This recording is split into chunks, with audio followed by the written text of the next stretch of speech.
allegiance to the flag of the United States of America and to the republic for which it stands, one nation, under God, indivisible, with liberty and justice for all. Roll call. Nicole Yo Fisher. Here. Michelle Littlefield. Here. Jeffrey Ballard. Here. Mia DeSanctis. Here. Polly Tatishi. Here. Lawanza Tompkins. Here. Eric Thistle. Okay, moving on to 1.3, approval of minutes of the regular meeting of November 12th and the workshop meetings of November 12th, November 13th, and a special meeting minutes of November 25th. I make a motion to approve of the regular meeting minutes of November 12th, the workshop meeting minutes of the 12th and 13th, and the special meeting minutes of November 25th, 2025 as presented. Second. Motion by Michelle, second by Jeff. All those in favor? And 6-0. Moving on to 2.0 administrative reports. Any questions or comments about the administrative reports? Thank you again to all the folks that provide that information. They are a great resource and reference to us, so thank you to those administrative folks. Moving on to 2.2, program review update on superintendent's 2025-2026 goals and strategic plan. Superintendent Perry. All right, I'm going to keep this low tech, and I'll sit right here and do this particular piece. You do have linked into your agendas, and it's in the public folder as well, a copy of a write-up that I've done for the goals, and that goes into detail around where each of the action steps are and how well each of them are going. But what I wanted to do tonight, just to provide a high-level overview of where each of these goals are and move forward from there. And this is typically done in December, as it's a mid-year point, or roughly the mid-year point, so that's why we're doing it here tonight. So what I provided to the school committee first was a copy of the goals that were shared and voted on in September, and just provided a little color-coded organizational structure, green being that the item has been completed, orange is something that's in progress, and red is something that's not yet started. And of course, it is only midway through the year, so it's okay to have red, and it's okay to have orange. So, but I wanted to provide an overview. The first goal is to revitalize and refresh our Gorham Schools metrics for success, and document to ensure that we're measuring the success of our district in a way that is in alignment with our mission and vision. And that work is ongoing. This is being done through the Teaching and Learning Committee. We've had a couple of different meetings so far this year. We're making some slow progress. We did have our last meeting canceled due to the snowstorm, but we have rescheduled that for December before the holidays, and so we should have had 3 meetings before we get to the Christmas break or the holiday break. Again, meeting's going well. We're having really good conversations around what do we want to measure and how do we define our success. And a lot of it is going around the guiding principles as a way to kind of anchor those conversations. And so positive work, moving forward very nicely, and you can see the details in the folder. Second goal was to work with key stakeholders across the district to create an iterative set of guidelines and frameworks around AI technology and how that should be integrated into teaching and learning within the Gorham Schools. We actually just had our second meeting of the AI Handbook Committee last night, going very, very well. A lot of learning around what people think should be in our schools. For that, we did a survey of parents, families, staff, and students.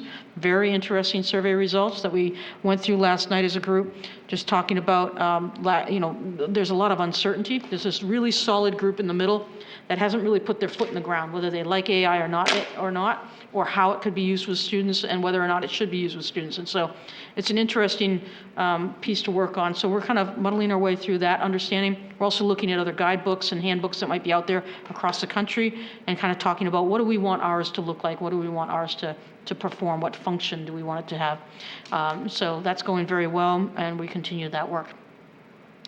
The third goal is around reviving the work of the Bright Futures for Little Rams. This one has taken a little bit of a shift because of the FAPE work that's going on. And so we've kind of shifted a little bit of the focus on work with bringing on the 4-year-olds next year for FAPE purposes, which is special education, and then 3-year-olds in the following year. But from the direct piece of the report, I've also followed up with Ephraim and town manager and talked about, well, there's pieces in that report, if you read it, that are very much centered on things that the town council could be having conversations about.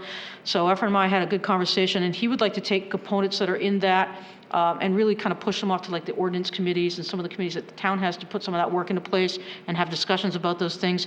And then the other components I'm going to mold or kind of weave into the advisory committee that we're creating for FAPE and use that group to push forward some of those other pieces. And so a little structural change in how we want to address it, but it is being pushed forward and having some really good conversations about the work of that Bright Futures for Little Rams report, and that will be moving forward. The next goal is around FAPE. Look at that, for 3 and 4-year-olds. So lots of work going on here and lots of progress. We have made it formal that we are going to be joining cohort 3, which involves bringing on just 4-year-olds next year for FAPE services. A lot to that. You're going to be learning a lot more about that as we go through the budget process. It's not a direct component of our general fund budget, but I want you to see it as part of the budget process because it has implications on that. So that'll be something you'll see a lot more of when we get to those budget conversations. Let's see here. Goal number 5 is to continue to work proactively to strengthen two-way communication. A lot of that, I've gotten some things in progress here. Some of it is to try to be more visible in the community and meet with some organized groups in the community to be kind of creating different conversations. We've actually created a 2 or 3 time a year group that I meet with faith leaders in the community, for example, is one. Trying to go be visible at the library and do different things there, and just trying to work and be more visible in that piece. But I would say also part of it is also like the thought exchange that was done at the early part of the year, asking families and others, what do you want to hear about more from, and what do you want to learn more about, and using that as part of my blog posts that are going on. So multiple kind of fronts on there, but I think moving along nicely. More to be done for sure. And then there's a lot of little things in there that are a lot of in progress or not yet started around education program, personnel, facilities, transportation, and different things. But a lot of good work still going on. So anyway, any questions over that particular piece? I think I feel good about where I am right now with those goals at this point in the year, and hopefully we'll get to the end by the end of the year. Any questions on that piece? All right, great. Thank you, Superintendent Perry. Moving on to 3.0 communications, 3.1 public comment. Would any member of the public like to make public comment? Seeing none. Moving on to 3.2 student school committee member. Yeah, so for starters, band and chorus had their winter concert on Monday, December 8th. Friday, December 12th, there will be an all-school talent show, so be there if you can. We have some amazing talent.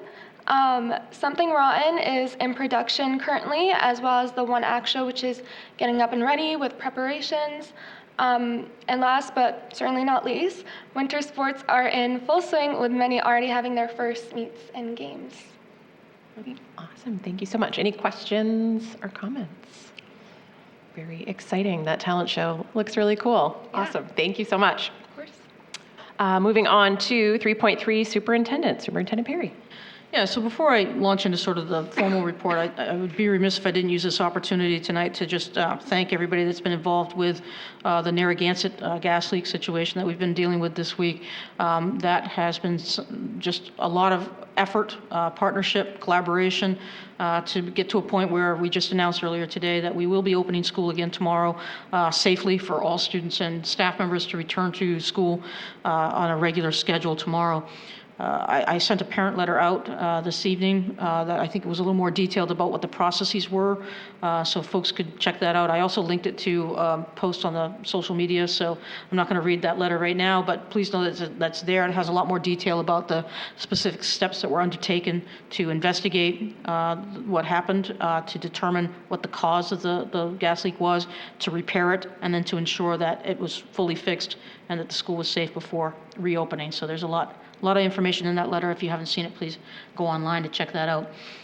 But again, thank you to all the first responders, to Maine Natural Gas, to J&J, for the work that they did to repair.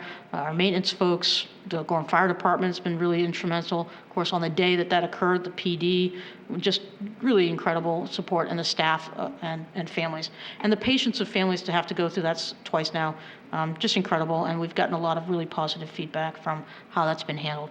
Lessons learned every time, so there are things that we can clean up and we'll do better next time.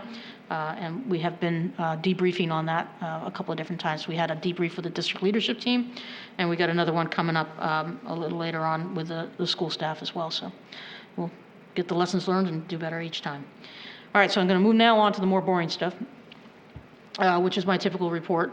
Did I just say my typical report's boring? I think I did. Anyway, I've been starting each one off with a little bit of a monthly spotlight on the state of the schools data. And so this particular one that I want to spotlight is around our metrics for success, which I just mentioned are being revised, but this is based on the existing metrics for success document that we have, which we created indicators to determine, how do we know that we're doing what we want to do as a school system, and whether students are GMS ready, then high school ready, and then career, college, and life ready. Those are sort of the 3 steps that we utilize that. To be deemed middle school ready, we have a set of metrics that deals with, it's things like getting a score of 215 or greater on the NWA test, and a score of 207 or greater on the NWA reading test, or a score of 2.8 or greater in math and English standards. So it's like what we've created here is a system where you have multiple metrics, and they can have, it's like combinations. It doesn't have to be just one thing determining success for our students. And that's the goal of that document, is to make sure that we're looking more broadly at how we define student success. But we also, so there's achievement results in there for sure, but we also look at things like attendance, things like hours of career exploration that have been completed, or things like skills for life scores, which is our components for how we rate students on some of their executive functioning skills and how successful they are in those areas. So, when we look at those scores at the elementary level, we can see that the academic scores were 76% of students met at the 5th grade level going into middle school, 86% met in the attendance scores. In the career exploration scores, 100% met, and in skills for life, 83% of 5th graders going into 6th grade met those metrics. So those are pretty darn good numbers. I mean, the lowest one there is 76, and that is the academic score, which then means that we're placing most of our emphasis in those areas. But it's good to monitor, and at this point we have at least I think it's 4 years or 5 years worth of data in the State of the Schools document that you can go to get more information. So next month I'll look a little bit and share the percentages of our middle school students meeting the high school standards for metrics, and then we'll go in the following year, so 3 months now, I'll talk about high school students that were meeting the life, career, and academic skills. So the other pieces here for just regular updates. Let's see, I want to just mention that, last week, there's been some conversation around the federal government and reorganization of some of the pieces of the Department of Education and how that may impact schools. Once again, there have been some changes. I've listed them there. There has been no impact directly to us in those adjustments at this point in time. Funding is remaining steady at this point. They are having discussions about next year's funds that could have some impacts, but right now funding is steady, and even with those adjustments about moving different components of the Department of Education into like the Department of Health and Human Services for oversight, and basically shrinking that National Department of Education, there have been no impacts at this point in time. So I just wanted to share that because people have asked about that. I did want to mention too that we had our last budget meeting, we had our last workshop meeting, and the school committee did set an initial budget target of 4.75% for the upcoming budget process. This is a target only. This does not mean that we will hit it or we won't hit it. It just gives parameters to help me in the planning for the first proposed budget that will be delivered to each of you at the early part of February. So thank you for putting that together and giving me that target. I really appreciate that. If I am not able to hit that, I will explain exactly why I'm not able to hit that, and then we can have some further discussions through the process. But that's a really good target for us to start with. with, so thank you.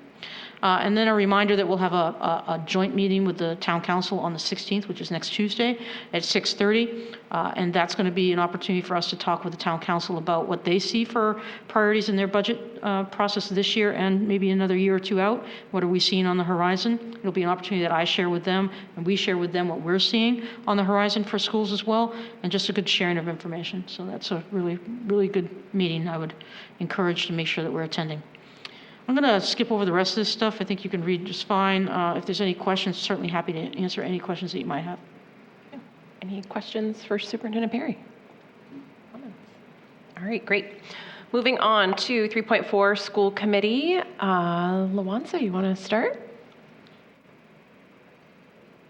I don't formally know what to say, but sure. We went and you, Nicole, went with me, and we went and met with the first time I had been to the Anti-Racism and Inclusion Committee. And we talked a lot about the awesome work that had already been happening and all the planning and preparation that got into that. Then we selected our subcommittees for further work and planned on meeting again to work further in those committees. So, Anything else other than committee reports that you want to mention? No. Okay, great. Thank you. All right, moving on to Mia. All right. I would just like just to remind, I guess, parents and students with the winter weather, please just make sure that you're dressing your kiddos appropriately and that they have snow pants and they have boots and they have coats. In the event that you are in need of those items, I would encourage you to reach out to your school's front offices because we are certainly here to help. Great. Thanks, Mia. Jeff? On Friday, we were able to attend the girls varsity, their first varsity basketball game, and the boys JV basketball game in Scarborough. I'm pretty excited, especially for the female varsity team. They have 3 freshmen on the team this year, and these are young ladies that have been playing together 6-7 years, and now they have another 4 years ahead of them at the varsity level. So it's pretty exciting to see what they're going to do, and both games were nail biters, came down to the very last minute. Fortunately, the girls won, the boys just got beat out, but both were very close and very exciting games. Great. Awesome. Thanks, Jeff. Michelle? Yeah, I just wanted to give a quick shout out to Mrs. Grady at the high school. I had the opportunity to have 2 of her social studies classes come through to my store, Third Space Market, and we talked a lot about economics and entrepreneurship. It was really cool. Some really great kids in those classes, really bright minds, and a couple of them have already started their own businesses. So I'm 42 and just started my first, so they're way ahead of me. So I had a great time. And then I just also wanted to kind of reiterate the thanks on the Narragansett issue, and just as a reminder to the community that this is a kind of a difficult reminder to us that the care and maintenance of our buildings is incredibly, incredibly important. So as you'll hear later on in the report of the Finance and Facilities Committee, that's going to be a topic that's recurring around here these days. So thanks to everybody that put in a lot of effort for managing all of that chaos.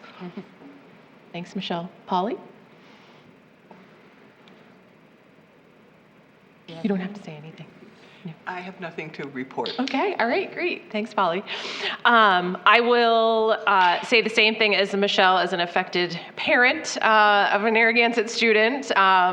It was really, honestly, excellent communication, a lot of transparency. I know that safety is, very important first and foremost. And so I think just knowing that we were really going through and double checking and making sure that it's absolutely okay for them to return tomorrow is huge. I have a 4th grader who's dying to get back to school, and I'm ready for her to go back to school. So yes, thank you to everybody. We were able to go in today and grab some items, and they really did their best to help everybody through the process. So thanks to Norm and his team, and to Aaron Epler and all the folks that were involved that Superintendent Perry mentioned before. And then a plug for some backpack items. So I know that we're looking for jelly and shelf-stable milk. We're going to be doing the last packing of December next week. And so if folks are able to donate, we would appreciate it. Moving on to 4.0, School Committee Standing and Special Committees, 4.1 Finance and Facilities. Michelle? Yes, the Finance Committee met on November 25th. We spent a very good chunk of time actually reviewing the 10-year capital plan and having quite a robust conversation there around kind of how do we proceed now, knowing that we did not qualify for the state construction funding. And looking at the long list that we've got. So there's still quite a bit of work to be done. We had great conversation about how to proceed forward.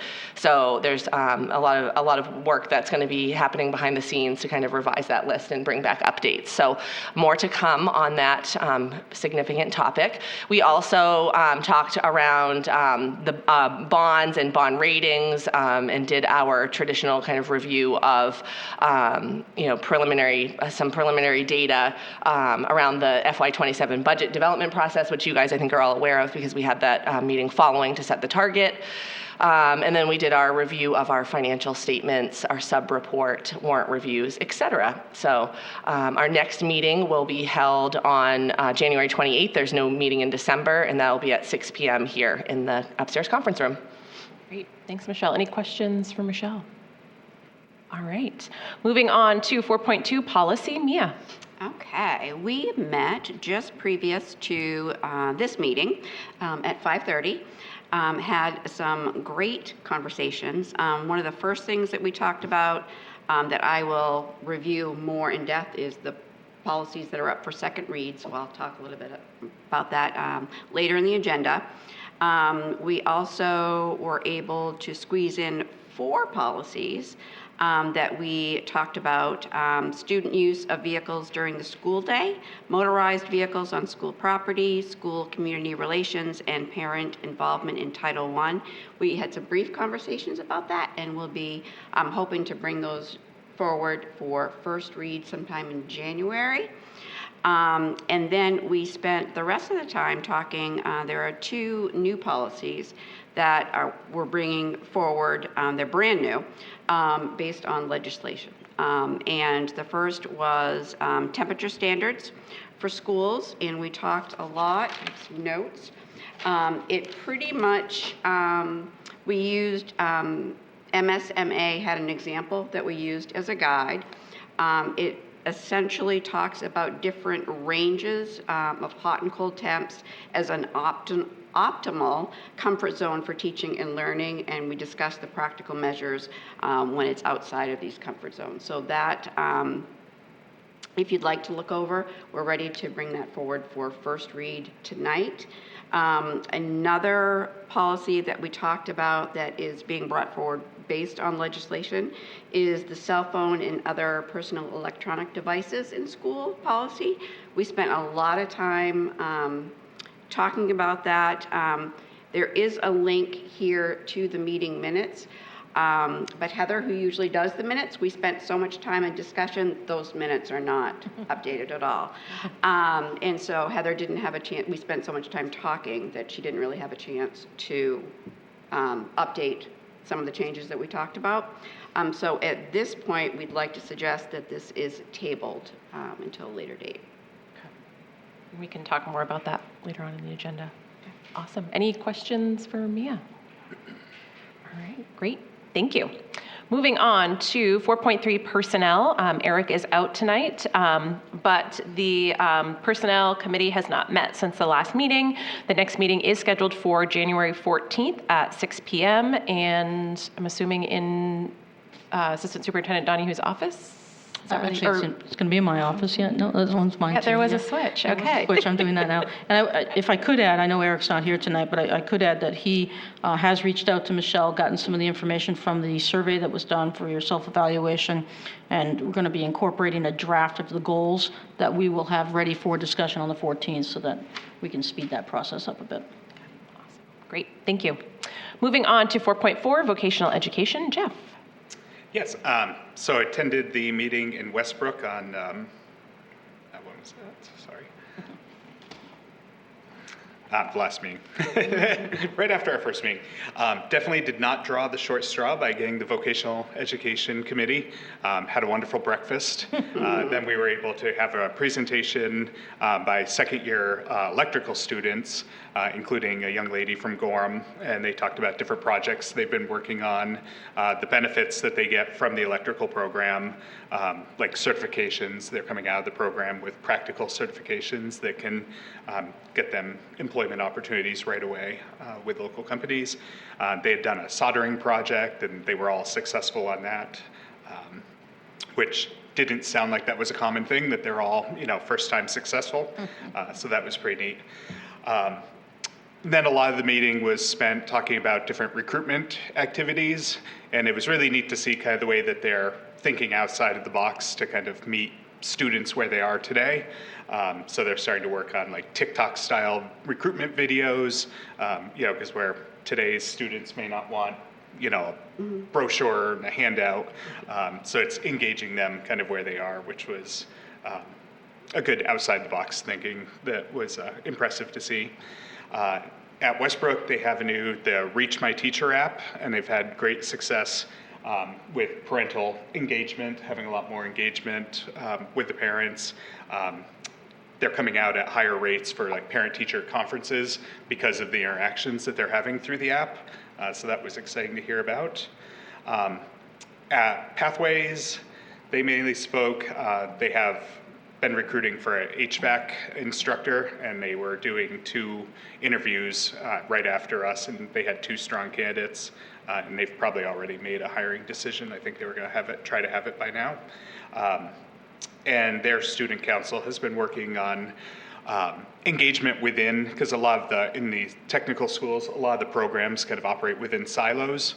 So the culinary students may not know the automotive students, because there's no crossover. So they've been really working on kind of getting everyone out of their silos and form more of a community, which I think will also be very beneficial for the students. And then they're also working on female recruitment for their trades programs, because they've seen, even though at Westbrook it sounds like they've had a higher engagement with female students, Paths sounds like they've had a decrease, so they're working on doing that. And their next meeting, we're going to be at Paths on January 8th at 8:30. Thanks, Jeff. That sounds really, really cool stuff. Any questions? All right. Moving on to ad hoc committees, Gorham Teaching and Learning. We have not met since our last meeting, since our planned meeting for December 2nd had to be canceled due to snow. It is now rescheduled for December 15th at 3:30 via Zoom. Moving on to Anti-Racism and the Equity Committee. I know, Luanza, you gave us an update, which is totally fine. If there's anything you want to add, and then let us know when the next meeting is. That's a wonderful thing, but meeting dates are rough for me. But I do have some other things to add about what we talked about, because why did I feel like that was sprung on me all of a sudden? Because it wasn't the right time. But yeah, in that talking, we talked a lot about it, like, what are we targeting, and how do we find ways to make kids feel validated? What kind of trends can we spot about where kids are feeling comfortable in spaces, and who are they feeling comfortable around? How can we pinpoint those sorts of things?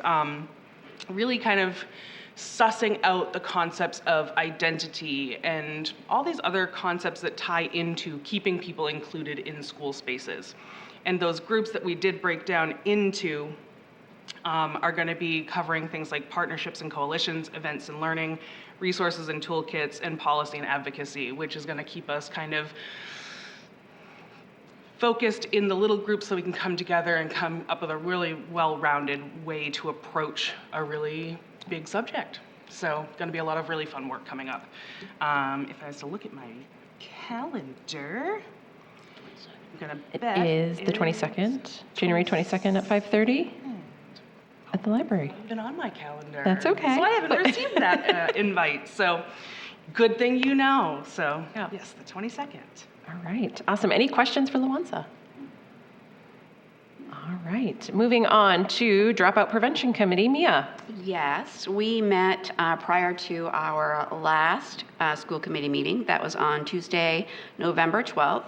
There are some pretty significant minutes We talked about the different successes and challenges that each one of the schools are currently, or at least for the start of the school year, experiencing. So it's really interesting information. I would encourage you to read. We had representation of all 5 of the schools and adult ed. So it's really, really interesting. Our next meeting is not scheduled yet. I anticipate it'll be sometime in probably February or March. Great. Any questions for Mia? All right, awesome. Thanks, Mia. Moving on to 5.0 unfinished business. 5.1 consideration and action on second reading for the following policies: corporal punishment, JKA, student activity funds management, JJF, removal of students with disabilities, JKF, reintegration of students from juvenile correctional facilities, JLDBJ, public participation at school committee meetings, DEBEDH. Mia. Yes, it's tricky. I'm not going to re-list all the different letters here, but so for all of these different policies for corporal punishment, let's see, so I have some notes and use of force.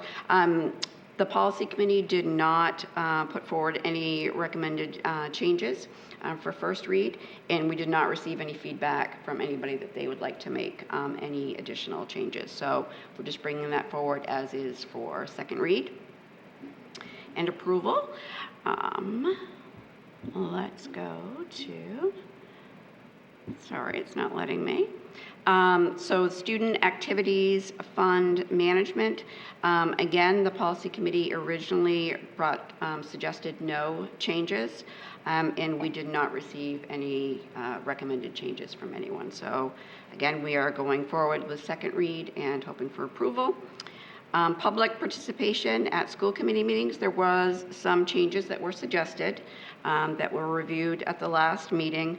And there are 2 changes that came through based on some recommendation. I believe it was through Drummond Woodson. Is that correct, Heather? It was through a review of recent communications from Drummond and Woodson. Okay, yes. And so if you note the policy, there are some additional changes that were made in red. Basically, we are making the suggestion at the allotted time on the agenda, the chair will ask if a member of the public wishes to speak to the committee on, it was topics, we're just changing that, to school and education matters. And then on another paragraph, we're simply changing the wording. It was previously that the chair has the discretion to place time limits on public comment, and we are requesting that it be the public comment period shall not exceed 1 hour on any agenda unless specifically extended by the school committee chair. So that it was an additional change since first read. We are recommending second read and approval on that tonight if possible. And I know I'm missing removal of students with disabilities. Again, no changes were recommended by the policy committee. We didn't receive any recommendations, but there was a new procedure that was done. So if you're interested in seeing what that procedure is, it is linked below. Reintegration of students from juvenile correction facilities. We had some slight changes that we made to the policy committee, but those were reviewed, and no changes recommended after first read. So we're hoping for approval tonight. Okay. Would anyone like to make a motion? I'll make a motion to approve of policies JKA, JJF, JKF, JLDBG, and BEDH as presented. Motion by Michelle, second. Second. Second by Jeff. Discussion, questions? All right. Seeing none, all those in favor of approval of the policies? 6-0. Moving on to 6.0, new business. 6.1, action as needed on communications and reports. None at this time. 6.2, consideration and action on the annual election of superintendent. Superintendent Perry. Yeah, it's a little strange for me to be explaining this one, but please know this is not like a contractual obligation or anything like this.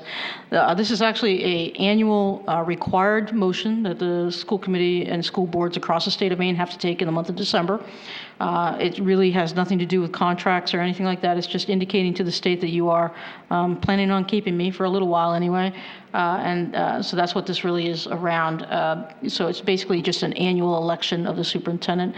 And again, we in Gorham, we do our contract discussions and things like that and evaluation discussions in June. So this really isn't part of that. This is kind of separate, but it's required by state. So that's why it's done. Okay, great. Would anyone like to make a motion? I'll make a motion to approve of the annual election of the superintendent of schools. Motion by Michelle, second. Second. Second by Jeff. Any questions or comments? Yes, we would like you to stick around, so thank you. All right, all those in favor? All right, 6-0.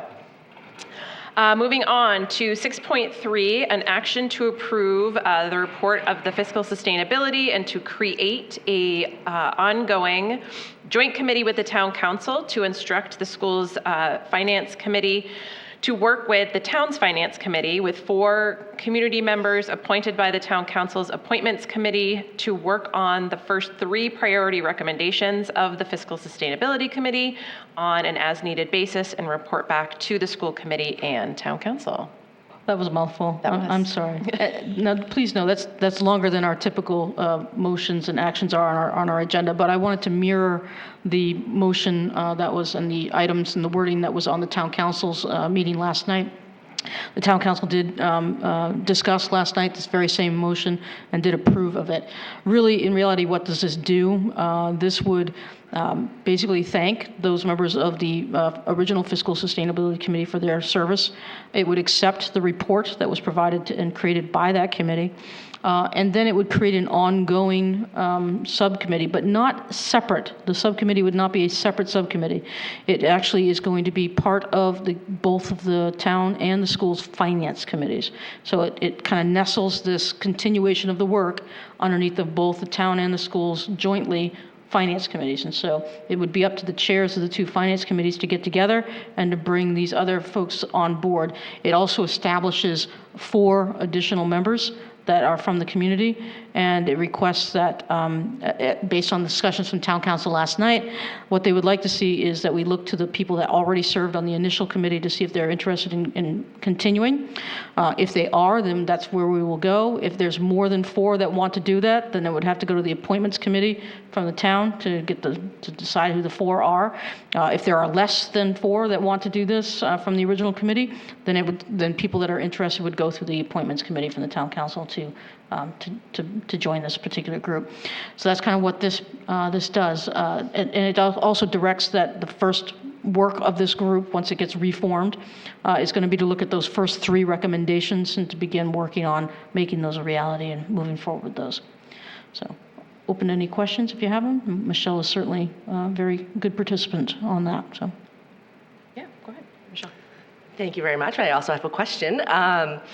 I remember from the end of our journey with the original committee that we had indicated in the report 2 members of the public, and we had 2 volunteers. I was just curious because I wasn't able to attend or view the meeting from last night if there was a reason given that the town council increased that number from the recommendation of 2 to 4. I think it wasn't the town council, actually. I think it was Efferman I that increased that recommendation.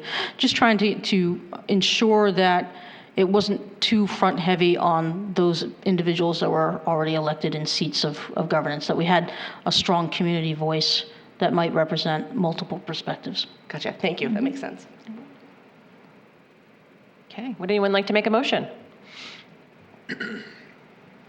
I make a motion to approve the report of the Fiscal Sustainability Committee and to create an ongoing joint committee with the town council to instruct the school's finance committee to work with the town's finance committee with 4 community members appointed by the town council's appointments committee to work on the first 3 priority recommendations of the Fiscal Sustainability Committee on an as-needed basis and report back to the school committee and town council.